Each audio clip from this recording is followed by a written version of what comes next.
So thanks, Helen, for introducing us and inviting our team to lead today. So we'll be talking about consenting, so in the context of whole genome sequencing. And as Helen said, if you have just joined or if you haven't quite done it yet and you feel comfortable, just introduce yourself in the chat, just so we have a good idea of kind of the specialisms that people are coming from, so we can try and tailor the chat to you. So the session overview, we're going to be focusing on taking whole genome sequencing consent for rare disease, but it would probably be applicable, what we're going to talk about would be applicable to consent for cancer as well, for whole genome sequencing for cancer. The main aims is kind of to try and increase your guys' confidence in taking WGS consent. The forms can be quite overwhelming and feel hard to kind of like tackle with the patient. So we're going to try and break that down for you. So we'll be looking at the record of discussion forms, looking at the National Genomic Research Library, which dictates the testing that we do. And Annie and Kate, who Helen introduced, are also going to role play a WGS consent to really give you guys a flavour of what it might look like when you guys come to do it or when you've maybe done it and want to think about different ways to approach consenting. So just a little bit of background. So what is genetic testing? So as I'm sure most of you know, it's when we're looking for changes in the DNA code. And historically, when we would do this, we'd look for changes in a specific gene. So for example, if there was suspected cystic fibrosis, we'd look at the CFTR gene because that is known to cause cystic fibrosis. And that testing still goes on, but whole genome sequencing is kind of the next step of rolling out genetic testing in the NHS. And that is where we screen. So we take a sample, a blood sample from an individual, and we are going to sequence the whole of that. So we get all the DNA information, but then we kind of only zoom in on the genes that we're most interested in. So for example, if you were doing a renal panel, then you would, and you say there was suspected polycystic kidney disease or PKD, then you wouldn't just be looking at the PKD genes, you'd actually do a renal panel and look at various genes associated with renal conditions. So it's kind of broadening that testing that we do, if that makes sense. So I'm now going to pass over to my colleague, Dr. Kate Richardson, who's going to just lead a little bit of discussion, hopefully with you all. Kate. Thanks, Sam. So yeah, the next couple of slides really just want to focus in on thinking about the aspect of sort of consenting in any sort of genomic test. So we're going to keep it quite broad to start with, and then we'll hone in a bit more specifically on actual WGS consenting. And the reason for doing that is because, as Sam said, sometimes the WGS consenting can feel quite overwhelming, where actually what we want you to get out of today is actually that it can be applicable to lots of different genetic testing, and it might be things that you're already doing in your day-to-day practice. So to start with, I just want everybody to have a bit of a think and then put some ideas in the chat about what you think are the benefits and risks of carrying out a genomic test. So any form of genomic test. So have a bit of a think about that. We'll give it a couple of minutes.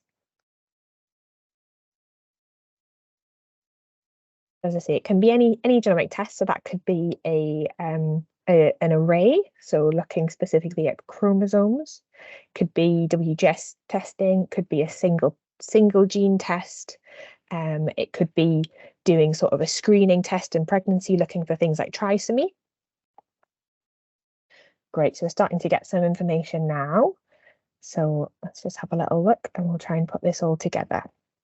So we've got results can be life-changing for the patient and family members who may have an inherited genetic illness. Absolutely. Precision medicine. So yeah, that often gets discussed, isn't it, when we're thinking about the sort of the way that we're now able to offer genetic testing. Great. So we've got some of the risks. We've got false negatives and variants of uncertain significance. So we're going to talk a lot more about that. My chat's just gone absolutely crazy, so that's good. So that's really helpful. Everybody's putting lots of things in the chat, so we'll have a look through that. Does anybody want to be brave and put their camera on or put their microphone on and elaborate a little bit more? It's okay if not, I can pick out things.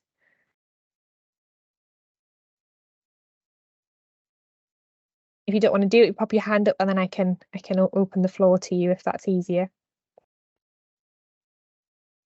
That's all right. If everybody's thinking about that, I'll just have a look through some of the other ones. So again, unexpected findings, that's really important. So we'll come back to that. Family planning options, so that's great. So that's really important when we're thinking about doing a genomic test, because if we potentially get a diagnosis, that might have implications to future family members for the risk of inherited disease. Susceptibility to specific medicines, yep, so that's really important, and that often is thought about when we're thinking about doing genetic testing in the sort of the cancer world. We've got genetic education is still poor. That's a statement. So I suppose that's part of today, and that we're trying to help with that. Life insurance, great. Yep, that's an important thing to consider. Okay, so I'm just going to move on to the next discussion now. So it's building a little bit on that. So if Sam, if you don't mind moving on to the next slide, that'd be great.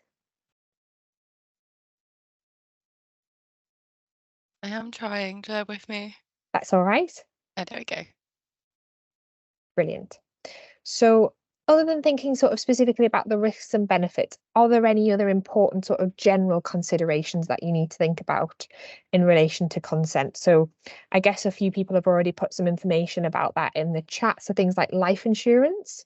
Can anybody else think of any other sort of important considerations when we're doing a genomic test?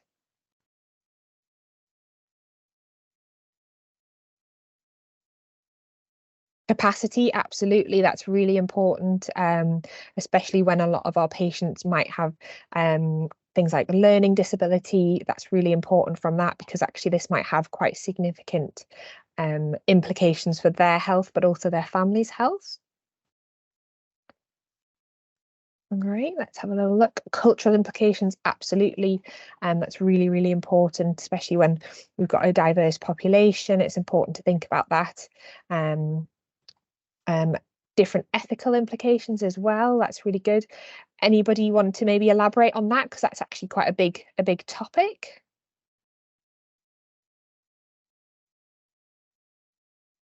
Anything else? We've got travel insurance. We've got other sort of emotional implications. So that's really right. So Jeff's just mentioned sort of the guilt that can come with having a genetic test, or the responsibility for parents feeling like that.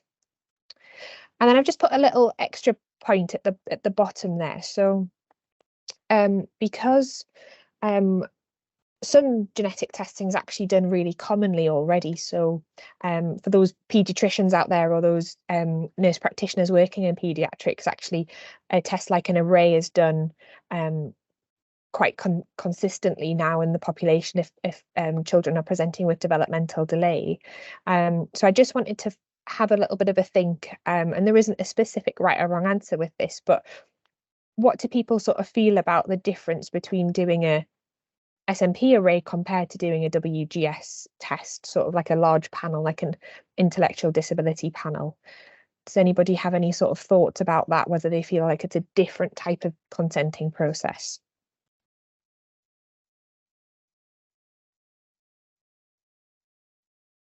Just give that a minute, because that was any pediatricians out there, or yep. So we've got incidental findings. Yes, that's really important. So we'll come on to talk a little bit more about this, but you can actually have incidental findings with both tests. So an array obviously is a genetic test that screens all of the chromosomes for differences in the number of in the number of chromosomes, or sort of bigger genetic material within the genome. So it looks for copy number variation. So actually any form of copy number variation can pick up potentially an incidental finding. So you might have a deletion on the gene that has the BRCA1 gene, and even though you're not looking for BRCA1, you might still incidentally find a CNV in that region. So actually you can still get incidental findings. And then, yeah, so that's detect an unexpected defect that can affect the patient's life. So exactly, so that's something like that. So we don't uncommonly find changes in the array that actually are complete incidental findings that are not for the reason why the test was done in the first place. For example, it might be done in a child, but actually it might have lifelong consequences such as cancer risk or, for example, like a cardiac condition. Great. Does anyone have any other comments about that before we move on? Great. So Sam, if you don't mind just moving on to the next slide. So this is just some of the things that I thought about, but everybody's comments are actually really good, and this is you could go on and on just about thinking about the sort of some of the ideas around good bits, bad bits, and other considerations when doing a genomic test. We've mentioned most of these, but I'll just briefly run through them. So absolutely, a genomic test has implications to the family. So you share your genetic information with other people in your family. We haven't so much talked a little about misattributed parenthood. So that's the way that we often describe things like non-paternity. So that's really important. And Sam will come on to talk a little bit about that when we're talking about WGS consenting, because that can be quite specific consideration when we are doing a trio analysis in WGS. So when we're looking at both parents and then the proband. We talked about we talked about unexpected results, and we'll talk a bit more about uncertain results soon.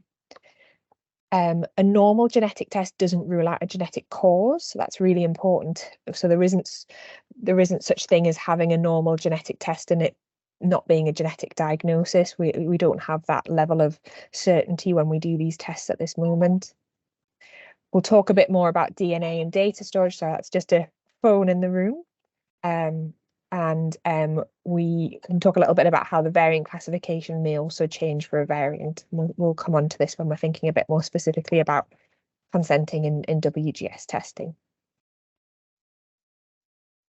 Turnaround time stress. Yeah, I like that as the last comment. I haven't put that on. Great. Sam, do you want to move on to the next slide? Yeah.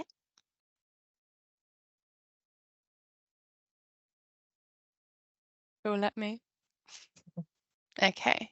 So thanks, Kate. I think, that's really great how much discussion we had going on there. Seems like everyone's had some experiences and really good considerations, which I'm going to try and keep in mind as I go through the next part of the talk.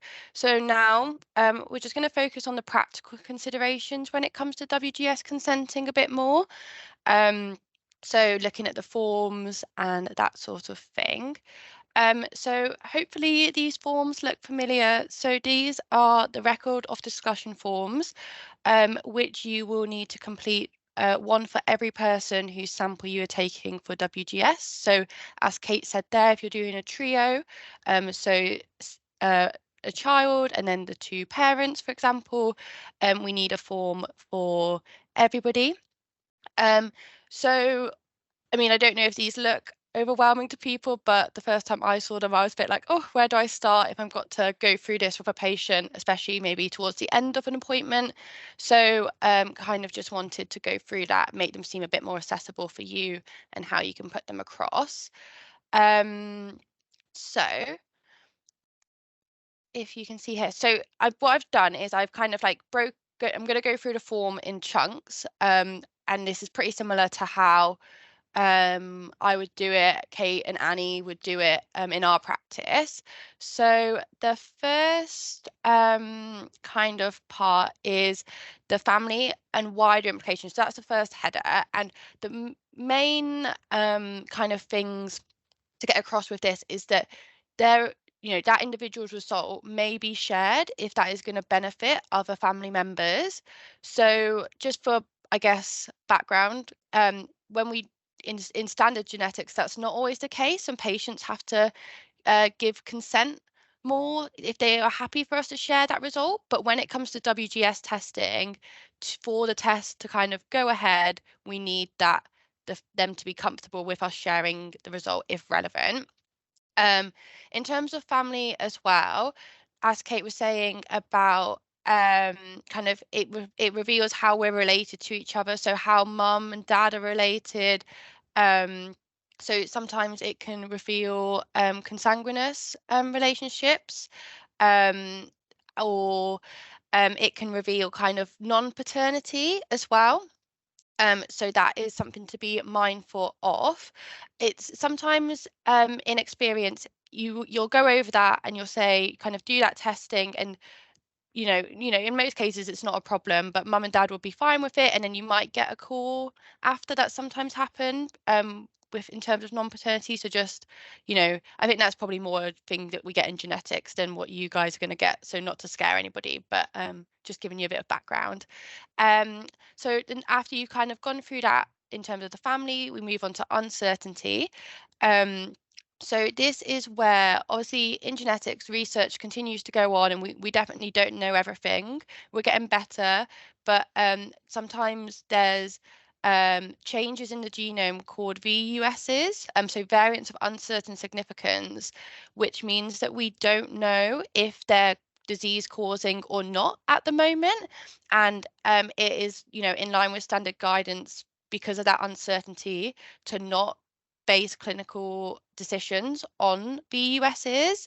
Um, so that is like an important thing to flag, that, we might find something, but we might not know what it is. And that uncertainty is easier to tackle at this first stage than down the line when we get a VUS result then. Another thing is that how we classify variants, so if they're disease causing or not, can change over time. So as we get more research, as we find more people with that gene change and kind of observe their phenotype, and how they, how they present clinically, it might be that a gene change that was previously believed to be disease causing is no longer. So it's just kind of trying to get that appreciation that things do change. And, in light of things changing and VUSs, further testing is sometimes needed for us to kind of get a bigger picture of information so that we can be more certain with what we're doing. So that's something to highlight too. Um, Kate was just saying about kind of like incidental findings, so unexpected information. So as I said earlier, for example, I was using the example of a renal panel. So when it comes to WGS, if we were doing a renal panel, we would be kind of zooming in on those genes related to renal conditions. But if there were gene changes in, say, the BRCA genes, so genes associated with an increased risk of breast cancer or ovarian cancer, or changes in like inherited cardiomyopathy genes, then it would be that they would be reported. So there's a list of different conditions which it's agreed that we would report if they become detected. So that's just also important to mention. Again, it's all about kind of preparing patients down the line. I know I'm trying to make the form seem accessible, and I've just spoke quite a lot about those things. But I think when you become comfortable with it and when you understand the background, hopefully it doesn't feel like such a big discussion, and you'll feel more comfortable kind of not flying through it, but kind of having more of a discussion about it rather than like reading a script, which is what we're trying to get across today.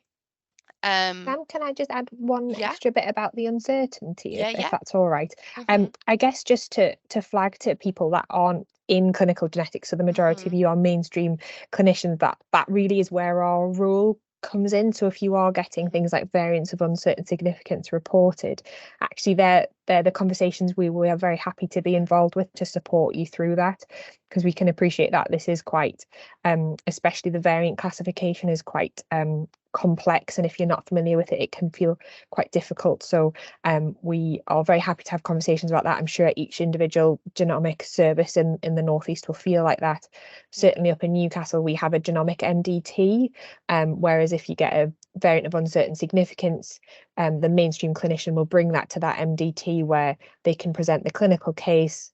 In clinical genetics, we can think about the phenotype, the variant, and we also have the scientists there as well to help us with that. Perfect. Yeah. Great point, Kate. And just in terms of that as well, I saw in the chat earlier, just in terms of like, utilizing your local genetic services, like at least in Newcastle, but I'm sure all the other genetic services are really happy to help when you kind of come up with difficulties in these cases. So I saw someone put in the chat that like one of the considerations was to do with guilt. So that's kind of like guilt about passing on or blame about inheriting gene changes. Obviously, you know, that might be something that comes up in practice, like in your, you know, experience with that. But if anyone did like have particularly challenging cases, I know like the Northern Genetic Service, so would be happy to, the genetic counselors would be happy to like kind of have like a discussion with you guys if you wanted support with that, because we know those conversations can be challenging as well. So yeah, it's obviously we're trying to roll out testing into the mainstream, but we are here for questions, and like Kate said, definitely when it comes to variants of uncertain significance. Okay, I'll move on to the next slide. So this is just the second half of the front page. So like I said, I've just broken the slide up. So this is where you can, you know, kind of group things together a bit. So just normally I would say on this term of the form that, you know, DNA storage and data storage is like secure and in line with like NHS standards, and that any results that we find would be added to the patient's records, and that would be helpful for their clinical teams to know. Normally that's pretty straightforward. So and then this, so that's kind of like I was saying, with this sort of testing, the patients have to be comfortable with basically points 1 to 6 for the testing to proceed. But when it comes to research, that is an option for them. So I'll move on to the next slide. So this is the next page. So this is, now we've done the standard stuff, I guess. Now we're moving on to the National Genomic Research Library. Now, if you feel that this isn't a conversation that you can be have with the patients or the family in front of you at the time of doing WGS consent, then that is okay. And there's an option that you can tick at the end of the form to say that that was the case. But obviously, kind of research is important for development of treatments, you know, better understanding of diagnoses, and also in this case, identifying people who are eligible for upcoming clinical trials. So so I guess when I talk about this form to patients, I'm trying to again make it accessible. So I would kind of describe the National Genomic Research Library and how it, I'm going to just move on to my next slide, how it is a database of samples, genomic data, and other health data. And the aim is to kind of, once someone consents, ideally we kind of want to have access to their data for their whole of their lives, so that we can get the biggest, most comprehensive picture of how like the data's all relate, and we can look for patterns, which is what is really helpful when we're trying to, you know, improve our knowledge. So that's kind of, I guess, a broad overview of what I'd say. I'd say obviously it's important to highlight it's optional. So then I'd probably just highlight how the data is protected in terms of it's stored securely, and only kind of like only people with permission can access this data and can access kind of like the samples. But in those like kind of researchers who are allowed to access it, so there's professionals in the NHS, but there's also international and national scientists and healthcare companies who can access this data, but obviously they all have to be approved.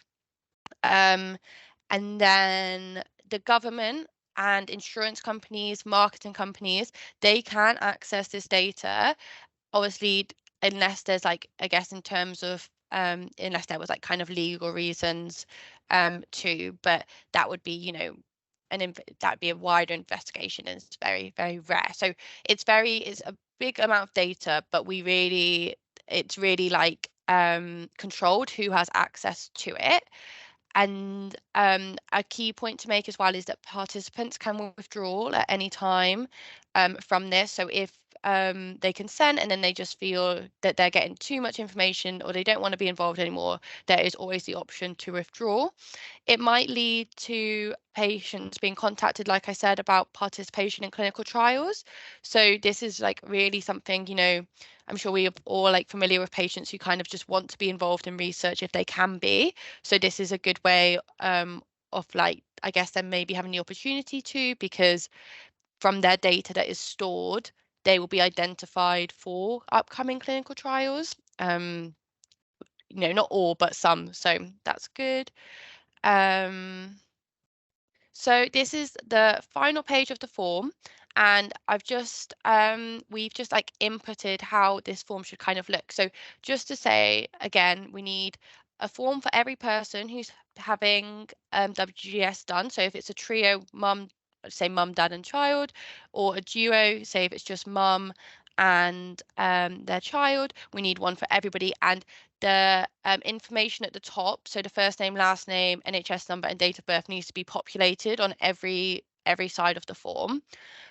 So in this case, I am saying that I've discussed taking part in the National Genomic Research Library with the patient or the participant, and they have agreed to that. So if, for example, in the scenario where I haven't discussed that, then I wouldn't tick either of those.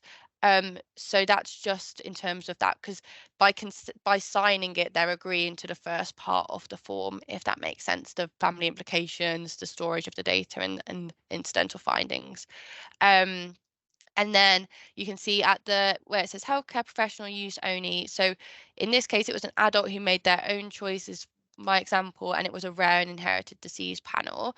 But you can see the options kind of if it was for a child that the parent was consenting. And then you can see there hopefully as well if your screen's showing it clearly. So if I haven't discussed National Genomic Research Library, so I've ticked no at point A, then I can explain why. So for example, inappropriate to have the discussion, or if the patient lacks capacity. So that option is there as well. Did anyone have any questions at that point? I'm not sure, or should I just keep going and then we can have them all towards the end? Okay. I've just none in seen the one chat at the moment, question. Sam. Yeah, that's fine. Thanks, Helen. I just saw the one about are all VUS is reported now. So that's known. Not all VUSs are reported. That's more a discussion within the clinical teams with the scientists and the clinical teams as to whether to report a VUS or not. So this is continuing with the practical aspects of the testing. So we require the WGS request form, which is two-sided, but the one side is seen on the screen here. So that's for the rare and inherited diseases WGS consent form, and there's a different one for cancer WGS. Then the record of discussion forms for every person who is being tested. And once these are completed, so the request form and the ROD, so record of discussion, these should be sent to your respective laboratory.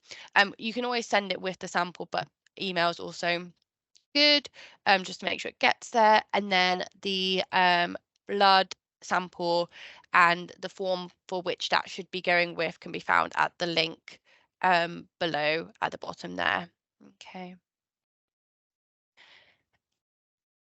So just to say, so with the WGS request forms, if anyone's seen them, then you might be familiar with HPO terms. We don't really have time to discuss HPO terms in a lot of detail today, but I know maybe there's been questions about them in previous sessions. So we did just want to acknowledge that we know that some people find these maybe a bit of a challenge. So on the back of the WGS request form, you have to fill out the HPO terms, and that's just so that we can have standardized information about clinical presentation, which is really important when understanding the data. But the most helpful website to use for this is linked at the bottom here. So when you're kind of doing the HPO terms, filling that out, we'd recommend going to that link and searching kind of the features that you are seeing in the patients there. But yeah, we don't have loads of time, but hopefully that's a little bit helpful on there. Okay. As I'll just add into that, as Sam said, it really is just for that standardization. So for example, if 10 clinicians wrote I don't know, developmental delay, motor developmental delay, intellectual disability, learning differences, it's difficult to have that variation. So all that it does is it just standardizes it so that you have to specifically pick one, and then the scientists use that in their pipeline on data and on variant analysis on whether a gene is linked to a specific HPO term. And the website's really easy to use if you just start typing whatever clinical feature you have. So as an example, macrocephaly, so a big head circumference, it'll fill it in and it'll come up with the correct term to use for it. Yeah, and I can see, thanks Helen for posting the link in the chat as well, just so it's a bit more accessible for people right now. And thank you also someone saying about how important it is to fill out in terms of the pipeline, the analysis pipeline. So that's great. Thanks.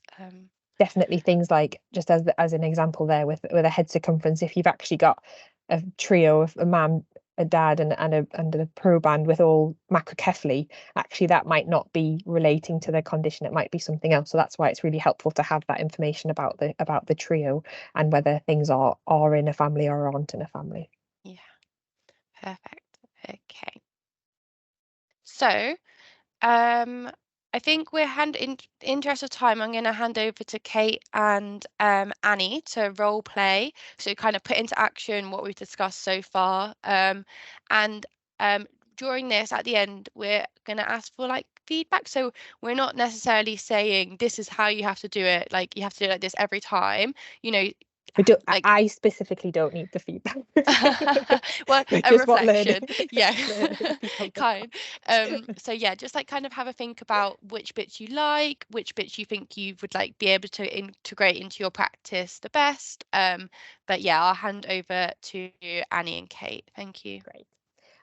At the end as well, I think we're doing pretty good for time, so we should have a good amount of time for questions as well. So do be having a think if there is anything else that people want answering, because now is a good time that we're all here. Great, so I'll kick off with the role play. So Annie is going to be Oliver's parent. So essentially what I'm going to do is I'm going to act as though I'm a paediatrician in an outpatient clinic. I've known Oliver, so I've seen him for a few years, and he initially presented with global developmental delay. So as I can imagine, this isn't an uncommon situation. When Oliver was younger, he had a screen of his chromosomes, which didn't show any abnormality. And he also had investigations looking for other causes of developmental delay, so metabolic, endocrine, and that didn't show anything.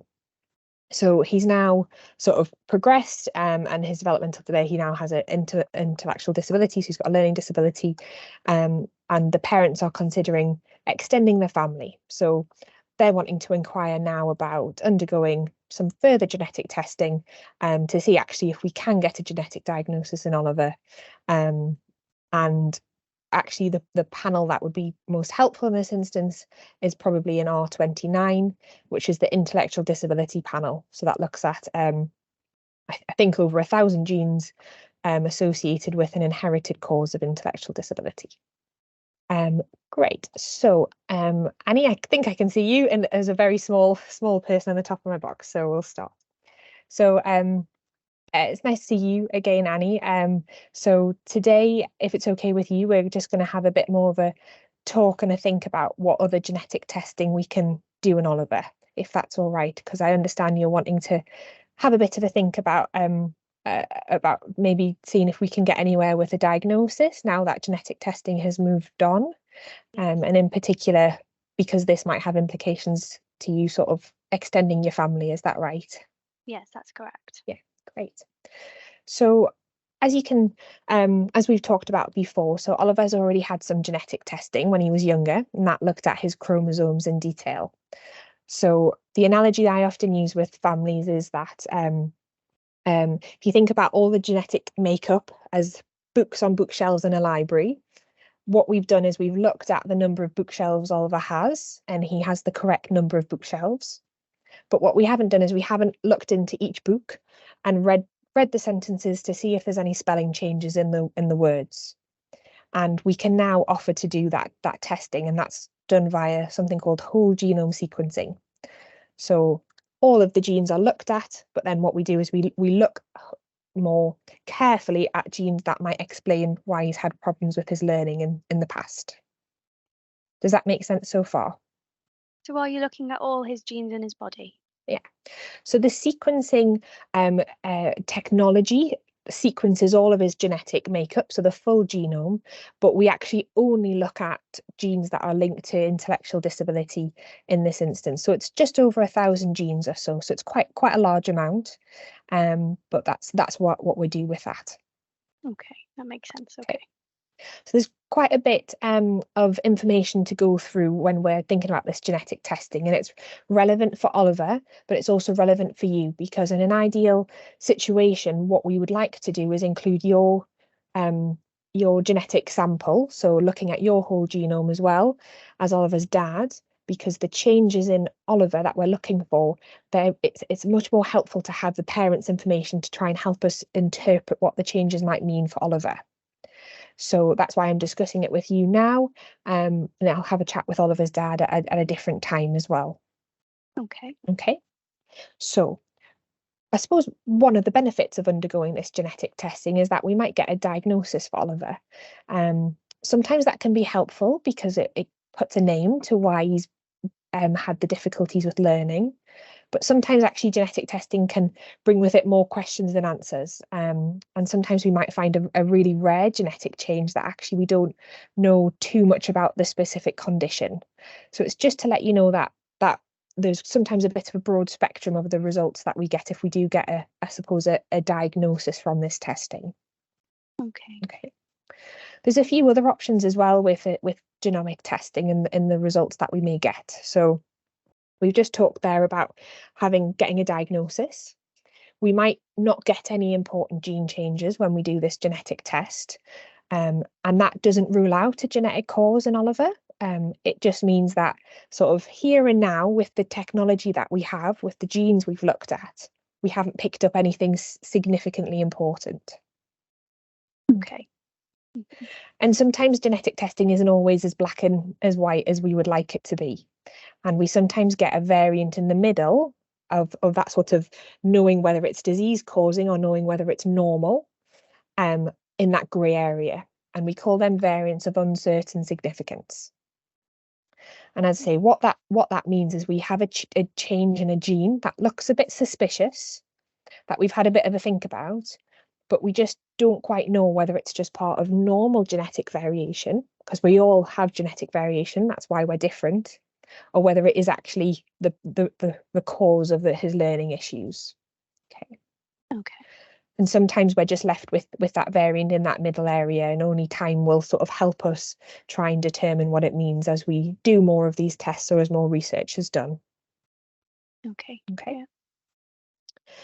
Another potential option for a result is that actually we get a change in a gene that we just weren't looking for. So a completely incidental finding. So we're obviously doing this test in this instance, looking to try and get an answer for Oliver's learning issues. But if we do find an important change in a different gene, so for example, a cancer susceptibility gene, so having an inherited predisposition to developing cancer, sometimes if we find a very important change in one of those genes, we might actually find that out, and that would obviously have important implications to potentially Oliver or the wider family. Okay. What does it mean if we find one of these type of changes? Yeah. So we don't specifically go looking for these changes, but sometimes they are very obvious when we're looking at these genetic tests. If we did find something like that, essentially what we would do, we'd just come and have a bit of a chat about it. So we'd have a conversation about it and work out what it actually means. There's quite a number of different genes that we might find an incidental changing because we're looking at a very wide genetic test. So I wouldn't be able to give you the specifics unless we did find something. But the genes that sometimes come up like that are, as I say, sort of genes implicated in cancer or genes implicated in important cardiac or heart conditions. Okay, thank you. Does that sort of answer the question? Yes, thank you. Brilliant. So I'm just going to have a bit of a pause there because that's sort of, we talked about the different options for the results. Does that make sense at the minute? Yes, it does. Thank you. Okay. So just a few other things to mention. This genetic test, so as I said, we usually use both parents and Oliver's DNA. And it might be that finding a genetic change in Oliver or in you or Oliver's dad might have wider implications to the family. Okay, so we know that you share your genetic information with other family members, so that's just important to be aware of, that it might have a bigger family implications. Okay. And with that, because when we do the genetic analysis, we look at the relationship between the people that we're testing. So it tells us information about who's who in a family. So is dad dad and is mum. So occasionally we might find something like non-paternity information out by doing this genetic test. Okay. Just to move on, so the next few things to mention are just about the actual, a bit more of the practical aspects of doing the genetic test. So we would store your DNA, and that's stored in an NHS lab. The data is also stored securely on NHS computer systems, and then any important information that's relevant to your health is then stored on your health records. Okay. So that's sort of most of the information we need to think about when we're consenting for the testing. There's another bit about research, which I'd like to talk to you about at a later date. But what I'll do for you now is I'll give you an information leaflet about the research, which is an opt-in aspect of whole genome sequencing. And then we can have a chat about that at a later point, if that's all right. Okay. Does opting in of the research affect my genetic test? Does it have any relevance to that? No, completely separate. So the test we're offering is just the NHS test, and then the research aspect is a voluntary thing. And just because we're obviously in clinic at the minute and time is sometimes a little bit tight, I think it would be worthwhile us talking about that at a later point after you've had a read through the information. Okay, sounds good. Thank you. Right. Do you have any questions about anything? I don't think so. Thank you. Don't think so? Great. Okay, I think that's probably the role play done. We have a hand. I'm wondering whether we tackle the hand straight away. Yeah. Tasha, are you still on call? Oh, hi. Yeah, I'm here. Sorry, you might have gone through this earlier. I did come on a bit late because I had the G-tab for the malignant cancer patients who have whole genome sequencing, which was very interesting, by the way, because it had a genetic information, a pathogenic germline results. So I was just listened into your role playing and the consent form, and so have you already given them the PIS, the written information, and how do you have a basis of time between your verbal discussion of what WGS is and their written information? Is there different to when you consent? Also, do you find your consent discussion much more thorough than your verbal discussion about what the test means at the very beginning when you're doing the PIS information? I What's just find PIS? that, Sorry, patient information sheet. So your first discussion of what WGS is, we have 4 sheets actually to give patients. The first one for malignant cancer, WGS. The first one's what the test is about. It's all quite vague, to be honest. It's all quite generic, and it's from Genomics England. But there's 2 research ones, which could be they're quite generic too. I'm just wondering if there was you had your first conversation and then your consent discussion. Is there a general what your time difference is? Because you have a few. Well, I tend to have 2 the first information about, well, this is what this test is about. How do you feel about it? Would you like us to continue with it? But you don't have to decide now, and I'll come back and consent you. And when would you like me to come back off at this point or at this point? It varies, to be fair, because the patients I see they're being told they have sometimes an aggressive cancer, so it varies to when I consent, because some patients it's too much for them. Yeah, I think that's definitely right there, Tasha, to like kind of it varies and you've got to be led by the patient. I think standardly, you know, in the genetic service, when we're doing these consents, they're normally done kind of, we provide the information and then take the consent there. Obviously, I think Kate, explained it beautifully, and like you say, there's really helpful resources online. So then I think it's kind of, if you think they need more information, or if from experience with your specific patients, you think it's best to kind of have those separate conversations, I think that's great. I think it's kind of what you feel about the timings. But I have got some useful links at the end of like patient leaflets, which might be the ones you're referring to. Yeah, these ones, I mean, the research ones should be right for everybody actually, but the WGS may be different for rare diseases to cancer, because it does say cancer in it, but I do see patients at different times, so we don't always have the histology, which is the confirmation of what type of cancer they've got. So I will say, if this tissue is appropriate, are you happy for us to consider this test? I have to do it. Sometimes it will be a matter of me, because of the fresh tissue, it's quite different. Yeah, I think Yeah, just and before we I think it Great. highlights, doesn't it, the difference between kind of a cancer patient and someone like Oliver, who's been described, that in cancer patients, they're going to potentially have a rapid succession of appointments where you do get that opportunity to have repeat conversations. Whereas with a pediatric case, this is something that, you wouldn't necessarily be seeing again for several months or years. But I think certainly within clinical genetics, when we do this, it's often backed up with a letter. The advantage maybe is that testing does take a long time, so it means that there are points for patients to then read those letters afterwards and take the paperwork away and consider it. And obviously, if somebody then got back in touch to change their decision, then obviously that would be taken into consideration and adapted. So I guess it's just maybe the different scenarios. It just highlights the difference between those. Yeah, well, actually, I think I do it very similar to the colleagues, the geneticists, because sometimes I'll do it on the day and sometimes I'll do it at different times. It varies. Yeah.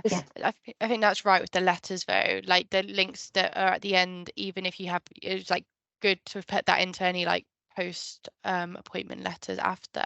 Kate, were you going to say something there? Sorry. I think Helen, you summarised it really, really well. So I was going to say, no, that's great. Yeah. I think it would be certainly when I'm in clinic, I might have five complex patients in the morning, and like you might need to do WGS for those. So actually just putting it at sort of 10 minutes on the end of your appointment, when it is a bit more of that conversation. So that conversation, I think I timed it there, that took 10 minutes. I appreciate, obviously, Annie, we were role playing and it wasn't necessarily representative of every question that parents may have and that sort of thing. But actually you can do it in a short amount of time. Sometimes it does take longer, but you can sort of piggyback it, I think, on that one appointment if you need to. And if you've got if you've got time and the family need time, then having a further conversation can sometimes be really, really helpful about things. Yeah. Right. That's great. Should we move on, Sam? Yeah, so I'm just going to finish the slides. There are a couple of questions in the chat. I don't know if you want to leave those till the end or you want to address those now. Leave those till the end if that's okay, Sure. Helen. Yeah, just because we've only got one or two slides. And so that was, thanks Kate and Annie. I think that was really showed how to tentatively talk about these topics with families and follow at the pace. So if you guys put any thoughts, I know they've started to come through on the chat and we'll discuss those in a moment, but just for reference, these are the forms that kind of everything reference. We've got the patient guidance leaflets at the bottom, which might be the ones that I was just talking about with Tasha, kind of to reference patients to. after discussions, or access before and print out to maybe help yourself feel more comfortable having these discussions with patients and feeling like they've got a good understanding of WGS.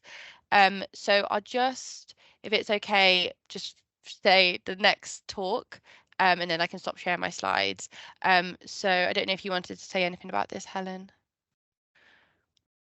Yeah, that'd be great. Yeah. So it's just to let you know that this is obviously part of a series of Lunch and Learn. So we're trying to introduce them on the 3rd Tuesday of the month. So the next session will be on Tuesday, the 20th of February, at a slightly later time of 12:30. And it's going to be on the topic of circulating tumour DNA, which is quite a hot topic at the moment within cancer genomics. And we're delighted to invite Dr. Ali Greystoke, who is an honorary consultant medical oncologist based up in Newcastle, and is also been appointed recently to clinical director and as cancer lead for the North Eastern Yorkshire GMS team. So we're delighted. So pop the date in your diary, and we'll be circulating details of that when the link's available. Thank you. Perfect. Thanks. Sorry, I just thought best, and then I can stop sharing the slides. Yeah, great. That Thank you. sounds great. Okay, so let's have a look at the chat. I don't know if there was any points you wanted to discuss from the chat, Kate. Someone put a really good question, and this has actually happened to one of my colleagues. So I think essentially what, please correct me if I'm wrong, the way I would take it is that you want to, I suppose, inquire specifically about not including incidental findings if there is a strong family history. So for example, ALS gene. So this exact scenario actually happened to one of my colleagues. And essentially what she did was she contacted the lab that were going to be doing the analysis to flag that there is a family history of motor neuron disease. And she specifically asked if those variants wouldn't be reported if there was anything sort of striking in the incidental results. Another way to do it, if you didn't want to necessarily do that, you could just agree with your patient that if you get a result, they don't actually need to see the result. Same way as the patient doesn't necessarily need to see the actual specific result of a hemoglobin. You could just confirm with them, and I would document it very clearly that if you did get an incidental finding in a specific gene, as a clinician, if you've agreed that with that patient, I think that would be fine then to just not disclose it, as long as you've had that explicit counselling and it's very clear. So you can either do it either way, speak to the lab so that you never hear about it, or you get the information and then you don't share it. Yeah, perfect. It's great to see people helping answer each other's questions as well in the chat. Good discussion going on. Is it Jenny? Have you put your hand up? So I'm Jenny May. I've actually worked for the genomics unit within NHS England. So I've actually joined on a bit of a fact-finding mission, because we're sort of having some discussions about consent internally and sort of what we can do to help GLHs. Just had a couple of quick questions.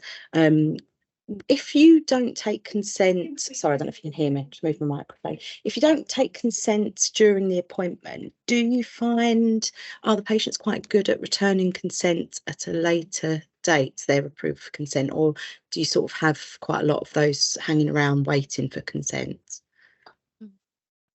I don't know if you want to go, Kate, or Annie, possibly.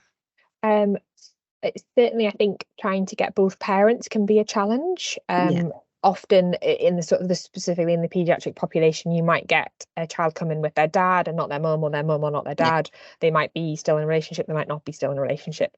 And certainly trying to get that completed trio is difficult. Certainly Annie is obviously one of our genomic practitioners. That's, I think you've really been particularly helpful with that and trying to sort of chase up parents. If it is just as simple as they want to have a think about it, or you don't have enough time to have the conversation in clinic, I found it pretty straightforward to just then have a telephone appointment. You'd follow it up with a telephone appointment, and then just take verbal consent over the phone, because obviously they don't need to sign the form. It can be taken over the telephone. Perfect. And then I've just got one more quick question around do you take consent for non-WGS tests, or is it just for WGS tests? As in like arrays and single gene any tests? sort of single gene tests. Yeah. I would pretty much do exactly the same thing. I just wouldn't have the record of discussion form in front of me, but I'd talk about so you don't ask everything them the to same. sign. So you don't ask them to actually sign anything. And I suppose we do have consent forms specifically for genetic tests. Yeah. In Newcastle we have a generic one. I would sometimes use it. I don't always use it, as long as I'm happy that I've taken understood consent and I've documented it. And I suppose for your mainstream clinicians, you obviously, I understand for WGS you need that record of discussion. You can't submit it without the record of discussion. But for your mainstream clinicians, for a single gene test or just an in-house NGS panel, you obviously would process those without consent. Yeah, because the same way as that, the lab wouldn't need to see the record of discussion form.